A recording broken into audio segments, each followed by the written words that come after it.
oksigennya turun karena akhirnya beberapa itu sudah mati, jadi tidak bisa menukarkan si oksigen dan juga karbon dioksida itu. Jadi di dalam tubuh untuk oksigennya tidak tercukupi, makanya bisa terjadi hipoxia itu. Gitu ya. Kemudian selanjutnya bagaimana kita bisa membedakan antara penyakit pernapasan satu dengan yang lain, misalkan ini influenza. Kayaknya sama ya sama si COVID. Tadi sudah disampaikan ada PCR kan. Jadi PCR itu dia untuk mengetahui tujuannya si PCR untuk mengetahui DNA dari si virus. Di dalam tubuh kita tuh ada DNA virus apa sih kok sampai bisa pilek yang lama banget, kok sampai bisa demam tinggi. Di dalam tubuh kita tuh ada DNA virus apa, dilihat. Oh ternyata COVID-19. Oh ternyata DNA virus dari si virus H5N1, H1N1. Seperti itu. Jadi memang PCR itu sangat spesifik, sangat akurat, gitu ya. Bisa jadi juga ditemukan virus baru nih, mutasi mungkin dari COVID atau apa, diteliti lagi seperti itu. Nah kemarin yang COVID-19 itu kan kenapa dinamai COVID-19 karena dia ditemukan di tahun 2019 kan. Pada tahun si COVID ditemukan itu pastikan ini virus apa nih kok baru gitu. Makanya disebutlah dia COVID-19. Nah, kemudian bisa tadi X-ray untuk mengetahui dari paparnya itu keparahannya sudah seberapa sih gitu. Terus juga ada rapid test, tapi memang kalau rapid test ini dia tes yang hasilnya keluar cepat jadi kurang akurat gitu. Yang paling akurat adalah PCR, polymerase chain reaction. Ini untuk pemberian penanganannya atau fisioterapinya. Karena tadi influenza itu banyak untuk penumpukan mukusnya, sehingga kita lakukan airway clearance dengan menggunakan huffing ataupun coughing. Itu bisa juga dengan menggunakan ACBT. Apa tuh ACBT? Pengurangan ACBT apa tuh?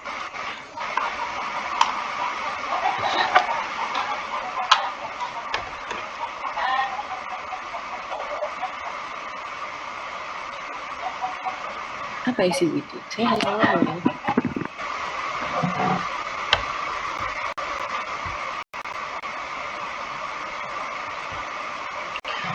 ACBT itu Active Cycle of Breathing Technique. Active Cycle Breathing Technique. Jadi teknik pernafasan. Gitu ya. Teknik pernafasan ini untuk ACBT sebetulnya pada dasarnya dia ada 3 tuh, yang breathing control, di breathing exercise sama huffing ya. Tapi kalau misalkan memang dari si huffing itu belum bisa mengeluarkan dari mukusnya, namanya juga airway clearance ya, pembersihan jalan nafas, maka bisa ditambahkan dengan coughing batuk. Jadi nanti diberikan breathing control. Breathing control itu kan kontrol dari pernapasan ya kan, sampai nanti si pasien itu merasa relax. Jadi bernafas sampai si pasien merasa relax. Kalau sudah relax, nanti baru dilanjutkan ke deep breathing exercise. Tarik nafas dalam,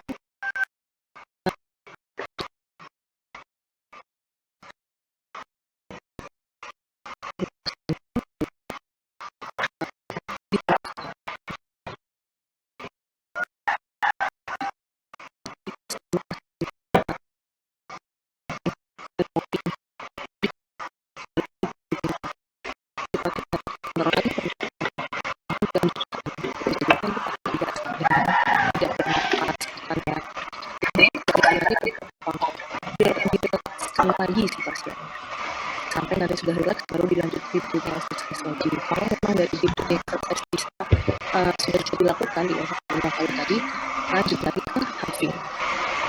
Jadi deep breathing exercise itu fungsinya adalah untuk tadi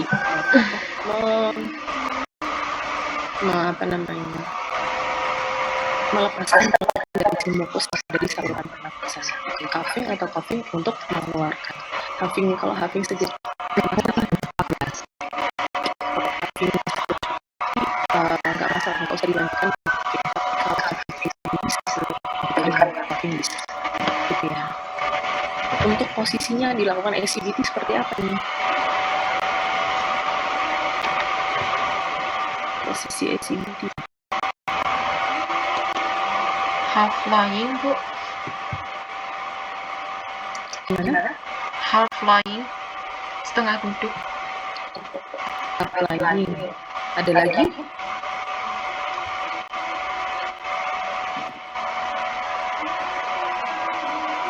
Ada lagi?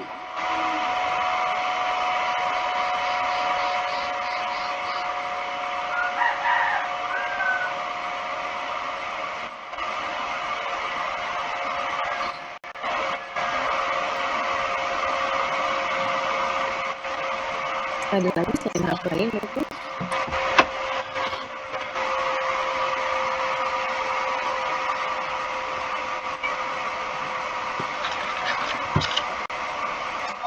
Posisi duduk mungkin Dok. Posisi duduk, ada lagi?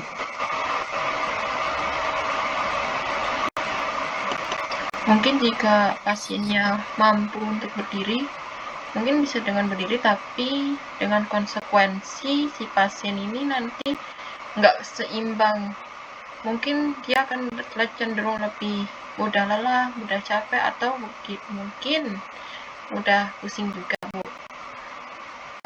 Karena ketidakseimbangan tadi, atau mungkin dengan tiduran pun bisa, tapi tidak seimbang, Bu. Ya, jadi jawabannya.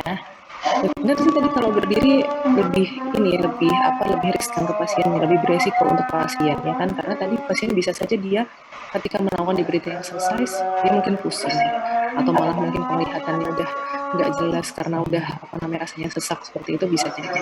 Jadi kalau untuk SCBT ini dia bisa dengan posisi-posisi dari postural drainase bisa gitu. Jadi mau dia high flying, mau duduk, postural drainase SCBT. Berapa lama sih dilakukan SCBT ini?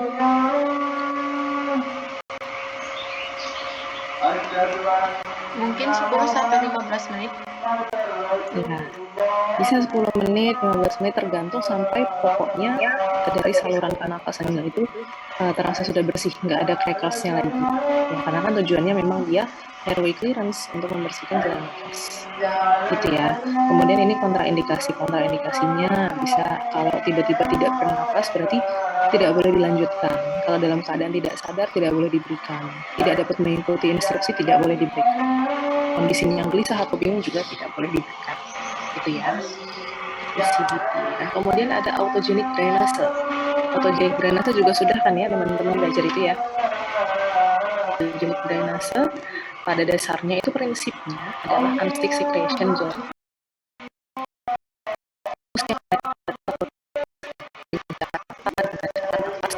yang relax tadi sampai ada nafasnya tuh pendek tapi tetap relax. Jadi dengan menggunakan perut sampai ada bunyi crackles-nya.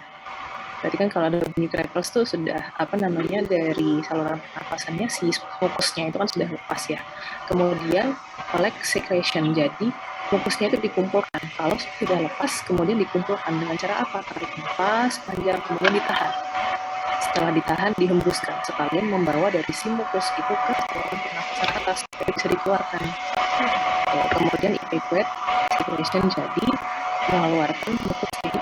Kalau sudah mukusnya berada di saluran pernapasan atas sudah nggak lengket lagi di dinding-dinding saluran pernapasan, maka dikeluarkan dengan cara huffing ataupun coughing. Itu adalah prinsip dari autogenic drainase. 3 itu. Jadi melepaskan mukus, mengumpulkan mukus, dan juga mengeluarkan dari si mukus. Kemudian yang selanjutnya bisa juga dengan chest physiotherapy dengan memberikan postural drainase. Sebelum kita memberikan postural drainase, kita apakan si pasien? Kita lakukan apa? Positioning. Postural drainase itu kan memang memposisikan si pasien ya. Sebelum kita postural drainase itu untuk apa? Tadi dokter sudah ada yang menyebutkan mengeluarkan cikurum, membantu untuk mengeluarkan mukus ya kan. Cara apa? Kok diposisikan? Dengan cara tidak melawan gravitasi. Iya, dengan gravitasi. Postural drainase berarti itu memposisikan dari si pasien. Sebelum kita melakukan postural drainase, gimana tahu oh ini mupusnya di sini nih, gravitasinya berarti biar dia ikutin gravitasi harusnya posisinya seperti ini. Berarti diberikan apa dulu, dilakukan apa dulu? Pemeriksaan IPPA. IPPA yang nggak pakai IP, Mbak. Inspeksi. Masa kita ngelihat bus pandang. Perkusi dan juga auskultasi aja ya kan, nggak pakai inspeksi sama palpasi ya. Perkusi sama auskultasi aja. Inspeksi kan kita lihat ya, tembus pandang gitu.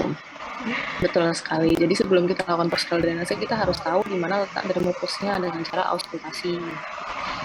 Oh, di sebelah belakang nih, di posterior, berarti nanti harus tengkurap. Tapi di bagian atas berarti nanti kepalanya lebih rendah daripada dadanya, gitu. Daripada badannya, seperti itu. Gitu kan ya. Setelah itu bisa dilakukan dengan contraction ya, saya mesti clapping ya. Bisa dilakukan clapping. Setelah itu ya kan, setelah memposisikan dilakukan clapping supaya mupusnya lepas dari situ dan bisa mengikuti dari arah gravitasi itu ya kan. Setelah itu kalau dia sudah mengikuti dari arah gravitasi maka dibatukan atau di huffing begitu ya. Jadi teman-teman harus apa namanya, kenapa kok dilakukan ini, kenapa kok dilakukan ini, supaya kayak pasien sekarang pinter pada tanya kok harus posisinya gini sih mbak, kok harus posisinya gini sih, pasiennya kayak gitu. Enggak, duduk aja kok, enak duduk kayaknya. Oh enggak bu, karena ini harus apa, oh enggak pak, karena ini harus apa, seperti itu. Jadi teman-teman bisa menjelaskan, enggak hanya ngelakuin aja diem tanpa ngomong apa-apa gitu, memberikan alasan biar pasien juga tahu, dan juga pasti tahu alasannya gitu. Nah kemudian untuk tambahannya kalau misalkan si pasien itu tidak baring lama atau dia dirawat inap, berarti kan ya kalau tidak baring lama seperti misalkan si COVID itu, influenza ini kan juga dia bisa baring lama juga untuk proses penyembuhannya. Jadi ditambahkan dengan tim exercise atau exercise untuk ekstremitas atas maupun bawah. Gunanya untuk apa? Mempertahankan mobilitas sendi. Kalau misalkan si pasien lama diem tiduran aja nggak bergerak sama sekali, pasti kan akan kaku-kaku tuh, sendinya akan lemas, nggak enak gitu. Maka kita untuk mempertahankan mobilitas sendi, untuk mempertahankan gerakan-gerakan pasien tangan dan kakinya itu dengan cara exercise itu. Kemudian juga kita bisa memberikan positioning 2-3 jam sekali. Fungsinya untuk apa nih position?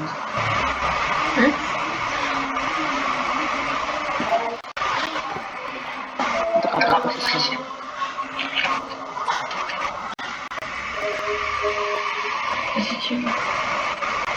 Posisinya memposisikan 2-3 jam sekali miring kanan. Tadi ada bilang juga ya latihan Mika-Miki ya bilangnya ya. Positioning memposisikan si pasien miring kanan 2-3 jam. Kemudian nanti memposisikan si pasien telentang, setelah miring kanan telentang 2-3 jam. Ganti lagi miring kiri 2-3 jam.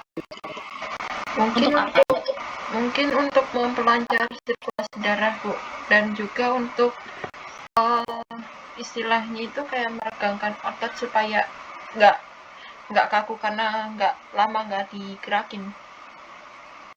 Oke, melancarkan sirkulasi darah sama biar nggak kaku-kaku. Berarti kalau biar nggak kaku-kaku sama seperti limb exercise ya. Oke, ada lagi mungkin? Ada lagi nggak?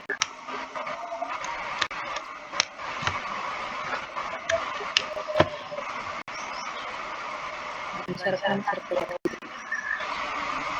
Mungkin kalau misalnya pasien terlentang terus kan bagian punggungnya jadi panas, kulitnya jadi infeksi lah, takut infeksi lain gitu Bu, menghindari ya itu. Jadi tadi bisa juga disambungkan dengan memperlancarkan sirkulasi darah. Benar, memperlancarkan sirkulasi darah supaya tidak terjadi itu tadi darahnya bisa lebih lancar, biar kalau misalkan teman-teman tadi berbaring lama di bagian situ ketekan terus sama berat badan tubuh kita sendiri karena gravitasi, itu kan pasti itu akan menyebabkan aliran darahnya nggak lancar sama sekali. Nah di situ nanti akan, kalau aliran darah nggak lancar, ada jaringan-jaringan yang tidak tersuplai dari darah itu, ya kan? Padahal darah itu kan membawa nutrisi. Nah kalau tidak tersuplai berarti nanti bisa jaringannya mati karena nggak dapat nutrisi. Nah nanti jadilah yang namanya ulcus decubitus. Seperti ya teman-teman tahu luka diabetes itu? Ya kan ada luka-luka diabetes tuh. Luka-luka diabetes tuh kan sampai harus diamputasi, dipotong, diteruk sampai ada bagian tubuh yang hilang, ya kan. Lupus diabetikus sama juga seperti itu, tapi diabetikus diabetes. Tapi memang penyebabnya beda. Kalau yang lupus diabetikus karena penyakit diabetes, kalau lupus diabetes karena tadi tiratannya. Itu. Jadi supaya itu tadi ada juga pasien juga yang ternyata dia diabetes tapi di bagian punggungnya itu dari luar cuma kelihatan kayak bulat kecil ternyata setelah diperiksa lagi di dalamnya itu sudah besar yang busuk, itu kan kita nggak tahu ya, jadi harus selalu di posisi.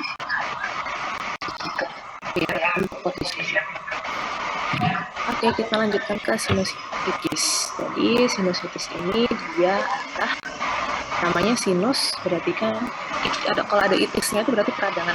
Itis itu ada radang gitu. Itu adalah jadi apa ya? Faringitis berarti ada radang pada gitu. Pokoknya ada itis-itisnya, gastritis, peradangan pada lambungnya. Kalau ada itis-itisnya nah ini berarti kalau sinusitis berarti ada peradangan pada sinusnya, satu atau lebih dari sinus paranasal. Lebih spesifiknya dia ada di selaput lendir yang ada di sinus paranasal. Sinus paranasal di sini ya. Sinus. Jadi sinus itu dia adalah rongga hidung. Rongga hidung itu dia fungsinya di rongga hidung itu tentunya banyak selaput lendirnya. Jadi rongga hidung itu fungsinya adalah untuk menggemakan suara atau dia ruang resonansi.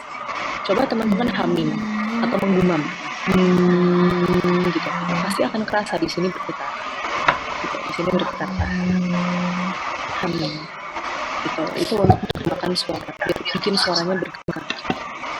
Kalau yang mungkin kalau yang suka nyanyi, latihan les vokal, nah itu ada tuh, melatih untuk resonansi menggemakan dari suara, memperpanjang suara di situ.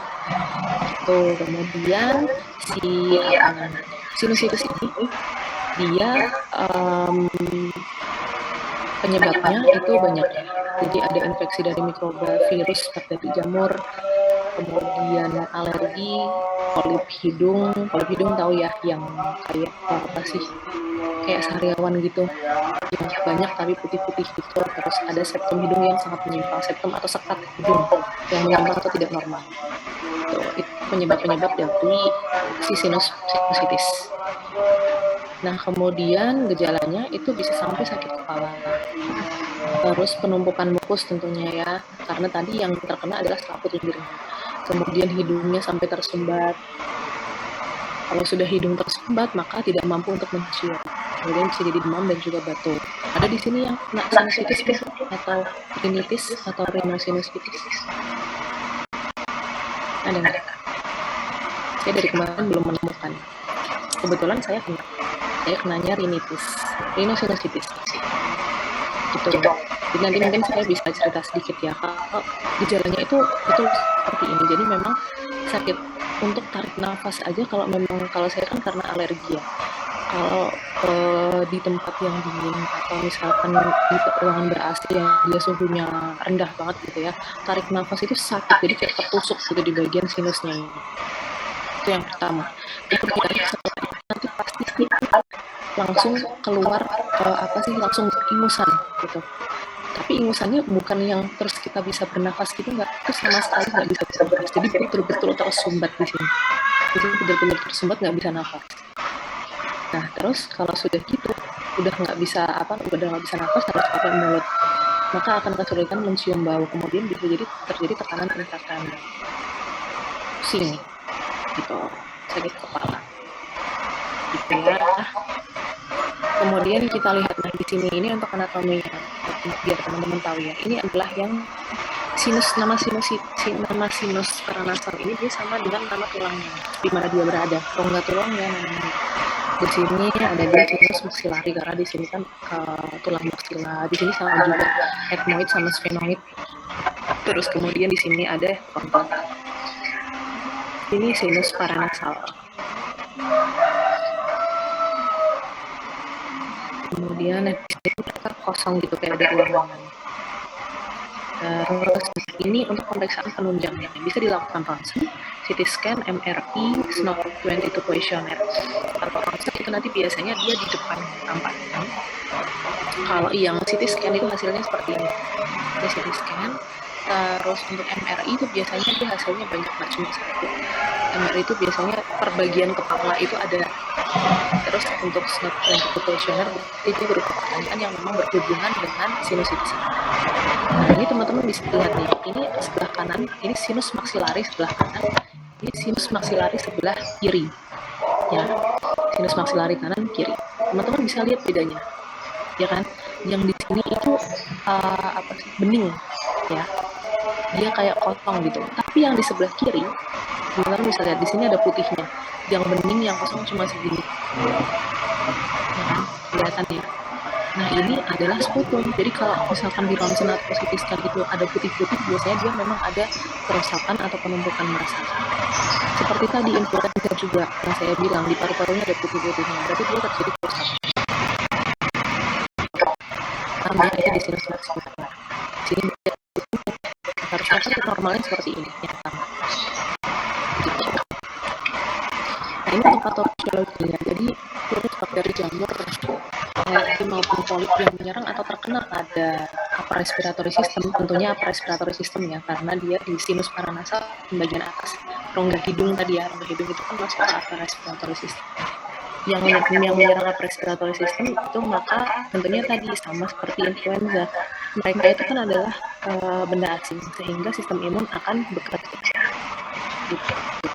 Tapi tadi nih, kalau misalkan banyak banget yang masuk, virus, bakteri, jamur, ataupun alergen-alergen yang masuk, maka dari sistem imun nggak bisa menghalau sehingga terjadi inflamasi. Nah, kalau terjadi inflamasi, ya saya lupa bilang. Dulu saya hidungnya sampai bengkak, jadi di sini sampai bengkak. Nah, kalau terjadi inflamasi ini kan bisa bengkak. Maka kalau bengkak, luas permukaan mukosa hidungnya meningkat, gitu. Sehingga produksi mukusnya juga akan meningkat. Produksi mukus meningkat, maka akan menghalang dari si lorong sinus paranasal. Di mana lorong itu kan fungsinya adalah untuk menyalurkan suara. Kalau lorong sinus paranasal tersumbat, berarti akan terjadi tekanan akibat tersumbatnya itu, ya kan? Kan akan ada suara yang masuk, akan ada udara yang masuk, maka itu akan terjadi tekanan di situ, sehingga kualitas suaranya berubah. Terus ada juga peningkatan tekanan intrakranial. Teman-teman kalau pilek itu kan suaranya jadi berubah ya. Ya karena itu tadi, di sini yang untuk meningkatkan kualitas suara terhalang oleh mukus itu. Terus juga coba teman-teman kalau misalkan teman-teman itu hidungnya tersumbat, ditutupin aja, nggak nafas pakai mulut juga. Terus teman-teman berusaha bernafas, itu kan pasti langsung kerasa pusing, atau telinganya itu langsung ada penurunan dari pendengaran gitu. Itu adalah untuk patofisiologi. Nah, ini adalah intervensinya kita bisa memberikan ini SWD saya dapat di tahun 2012. Di tahun 2012 masih diberikan SWD dengan durasi 15 sampai 20 menit. Diberikan 6 sampai 8 sesi. Pada penelitian yang dilakukan dari Sindu ini sama Jayawan, mereka itu mengatakan bahwa pemberian intervensi 15 sampai 20 menit 6 sampai 8 sesi itu sudah efektif